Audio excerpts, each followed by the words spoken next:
365 DB19, 365 days to my dream bike. That is the project, and this is an update.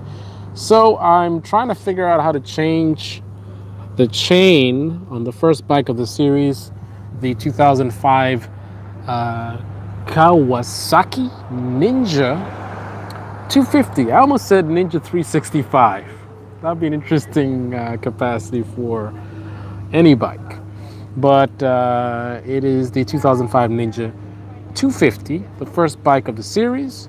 I'm buying 10 years worth of bikes in 1 year on this series, basically simulating the career of a motorcyclist, whatever you want to call it, the lifetime. You start with your first bike, your beginner bike, and I think the Ninja 250 is a perfect choice. It's an older bike, you don't have to worry about scratching it.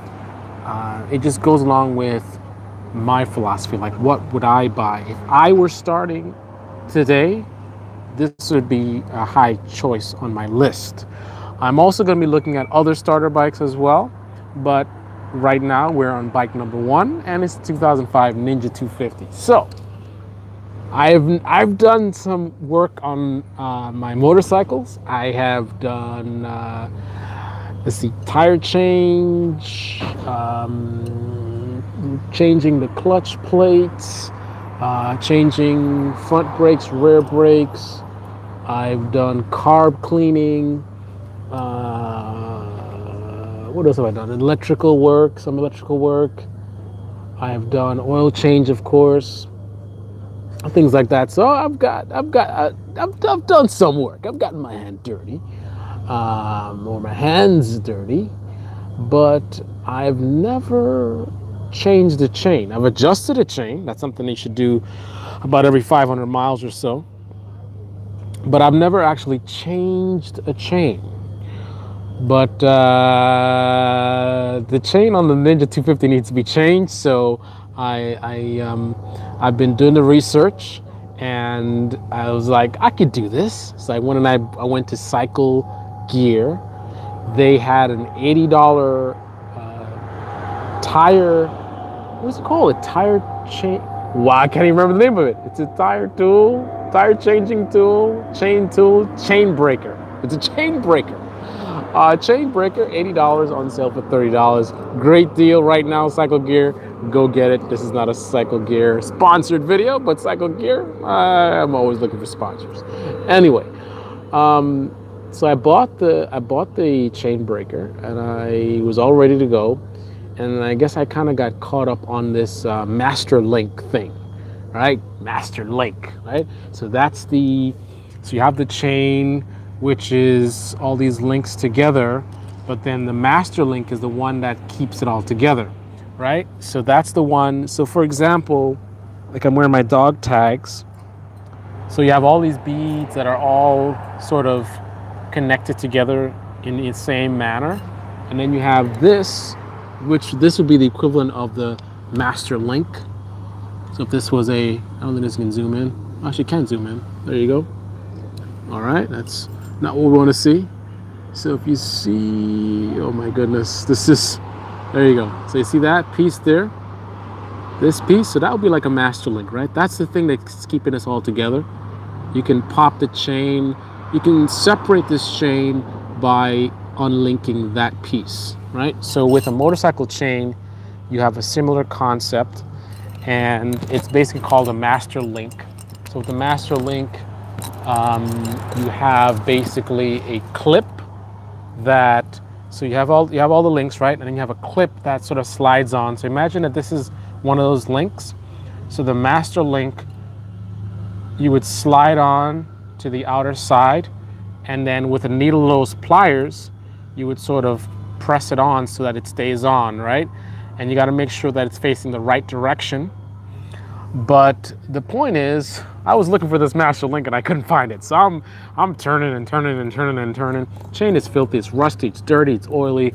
And I'm looking, I don't see this damn master link. I'm like, where the hell is this master link? Again, preoccupied with this master link. I don't see it, so I proceed to clean the chain. So I'm cleaning and cleaning and cleaning and cleaning and cleaning. And I check it. I don't see any master link. I'm like, is it on the back? Where is it? I look on the back, I look on the front. I don't see this damn master link. So I'm like, what the hell is going on? So I do some more research. I find out about there's these stock chains that come on these bikes called endless chains, I think. So those are chains that don't have a master link, right? They're endless. So that's probably what I have. Probably have the original chain, which is why it looks so bad. That's messed up. How many, is it 10,000 miles? 10,000 miles on a bike. It's a stock chain. It's a chain running for 10,000 miles. I gotta look at what they recommend in terms of how long those chains are supposed to last, but I'm pretty sure that chain probably should have been changed a while ago. But once again, that's why it looks as bad as it does. So anyway, so there's no master link. So then I found out about these endless chains, and then I discover different methods of replacing the chain. So I saw one guy basically, because obviously if you take off enough pieces, you can just take the chain off, right? The idea of separating a master link is so that you can break the chain, right? Once it's broken, it's not all connected, it's not all one, then you can just grab a piece of it and just draw it out, right?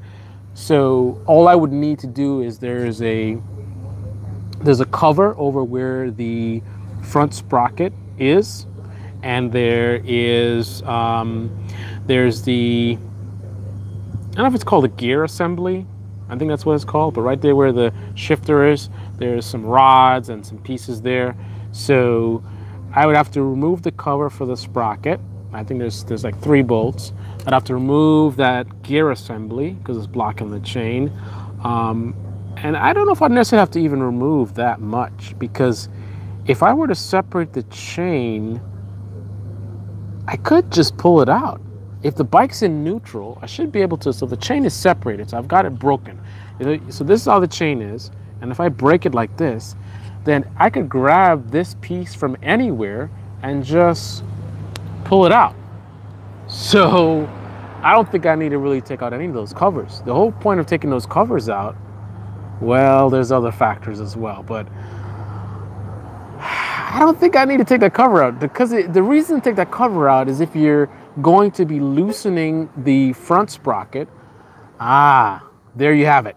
So if you leave the chain on long enough and you allow it to wear and you ride the motorcycle like that, what happens is the chain can damage your sprockets.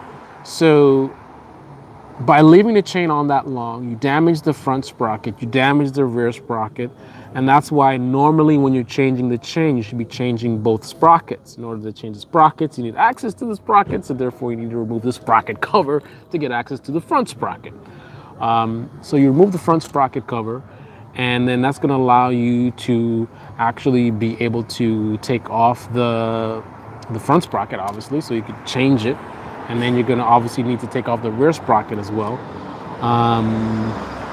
But anyway, so there's splitting the chain and slipping it out. Then there is taking off the whole thing, taking off the front sprocket, rear sprocket. And then if you're going to do that much and take off the rear tire, you don't have to actually, yeah, see? So you got the chain guard in the back. See, you got those Allen bolts in the back of the swing arm, which if you loosen that up, you can push the tire forward or the wheel forward, which would loosen up the chain, giving you slack. Once you do that, so you have the, let's say this is the chain going around the back of the rear sprocket, right? So once it's loose enough, you could be able to pull it back away from the rear sprocket. But then it's still going to be trapped in there because you got the axle and all this stuff. So you would have to actually remove the wheel entirely. And I'm trying to think, how do you take out the chain without breaking it? I think you're going to have to somehow remove the front sprocket and If that's possible, then that's going to stop the front sprocket from anchoring the front part of the chain.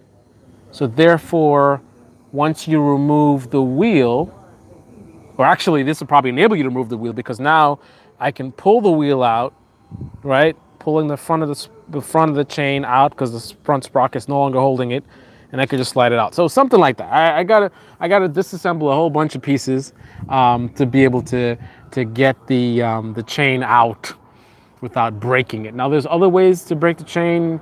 I can use the tool, the chain breaker tool. This is another thing.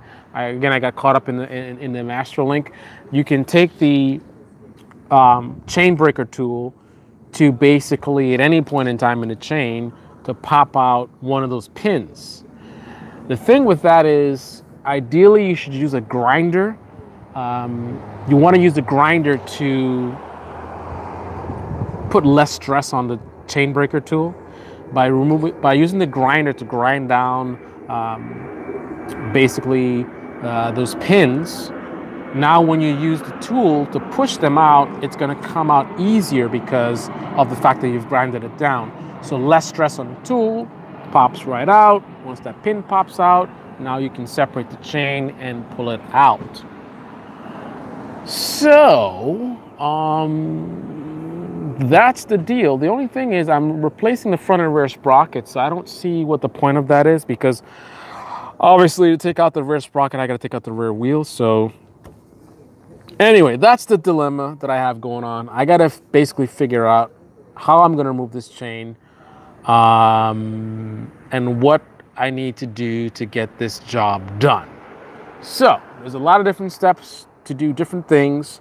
I need to find the steps to do what I'm trying to do with the situation that I have, the type of bike I have, the type of chain I have. So I'm going to figure that stuff out and get it done. So I want to record everything so I can do like an instructional video to show you guys how I do it. So I was going to start today, but I said I need more daylight. So unfortunately, I might have to do it on the weekend. I think the first thing I'm going to do though is do a tool inventory, make sure I have all the tools required for the job. If I need more tools, go get the more tools. I probably need things like thread, what's it called? Thread lock? It's been so long since I've done this stuff. There's that little, it's like a little gel that you put in the thread, and what is it called? Is it thread lock? So you put it on the thread of a bolt, you put the bolt on, and then it dries, and it adds an extra security so that the bolt doesn't unwind.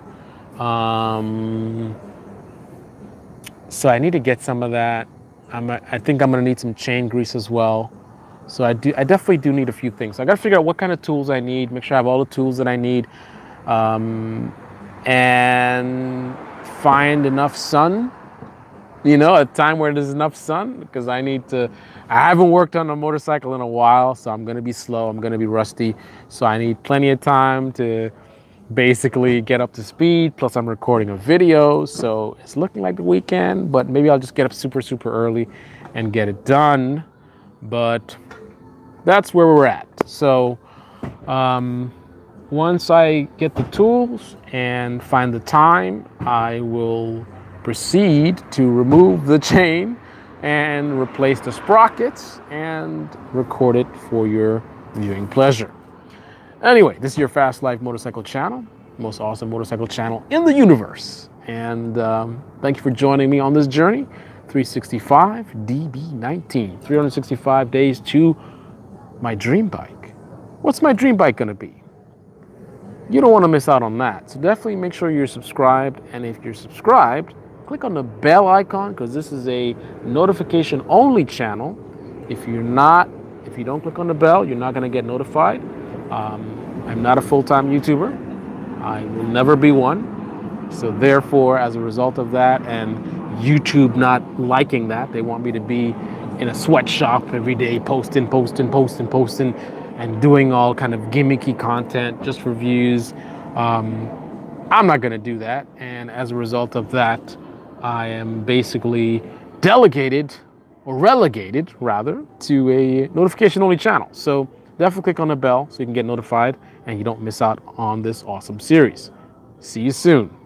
This is your Fast Life Motorcycle channel. Yay, yay.